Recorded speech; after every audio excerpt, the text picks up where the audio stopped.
Today on the Strange Worlds of Jason Kilgore, we're going to review the exciting prequel graphic novel to Mad Max Fury Road. Stay tuned.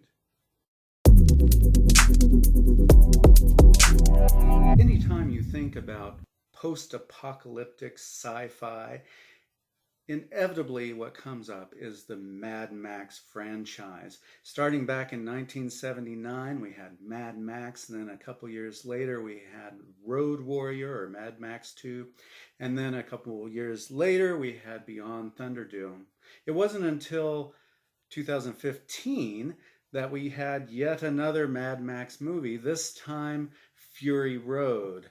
And once again we were acquainted with our favorite Aussie post-apocalyptic nihilist, Max Rockentowski. But this time with a whole new cast of characters, including, of course, Furiosa, a femme fatale that everyone can get behind. Now, right along with that movie came a series of comic books within the next year. And by 2016, then, those were compiled into this, a multi-chapter graphic novel, which has also the name Fury Road, Mad Max Fury Road. It has George Miller, who was the director on it, but it also has a series of illustrators and written by Mark Sexton, who was on the drawing boards for the movie Fury Road. Now, they're already in production, making another Mad Max movie, so I thought it was a very good time to talk about this wonderful graphic novel. Now, of course, a great thing about this is that it captures the entire tone of the movie. You have, of course, massive road races with crazy cars covered in armor and spikes and chains and a certain level of gore. So this isn't for children, but it definitely is for those of us who enjoy this post-apocalyptic nightmare. But the book itself is definitely not nightmarish because it is fun to read. Let's take a look inside. This graphic novel is richly illustrated, as you can see. The color patterns are awesome. The quality is good. This is definitely an expert job. The graphic novel is told in 6 different parts. The first part deals with Nux. Nux is this minion of the warlord. He's one of the war boys, as they call him.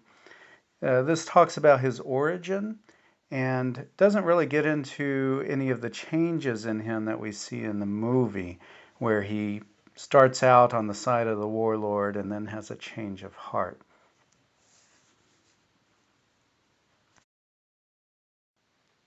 The second part of the graphic novel deals with the warlord, Immortan Joe. It describes him as this sort of wandering, nomadic warlord moving through the wasteland, conquering when he learns about the citadel, and he has to have it. And it shows how he conquers the citadel against all hope and becomes the sort of creature that he is. The third part in the book is about Furiosa. Furiosa is my favorite character, both in the movie and in this graphic novel. She's described as a real bag of nails, and she lives up to the part. She's a tough chick, a real femme fatale.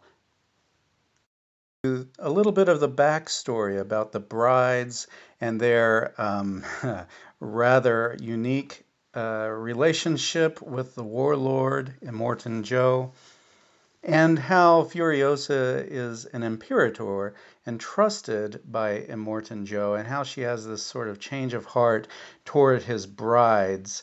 And as we see in the movie, she winds up helping them out. And this is the story behind that. And then we come to Mad Max himself. It wouldn't be a book without him, right? And there are 2 different stories about him in here.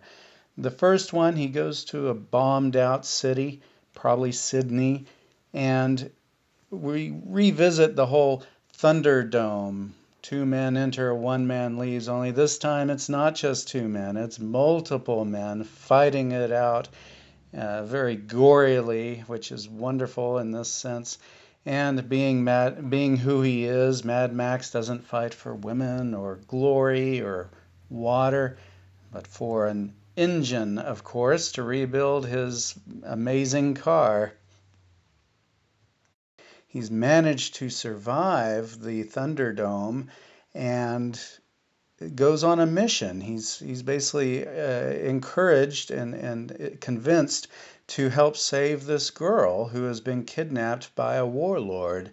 And this is actually a pretty thrilling little adventure that he goes on into the bowels of this bombed out city to find this girl and bring her back to her mother. And then the last part of the graphic novel isn't about a person at all.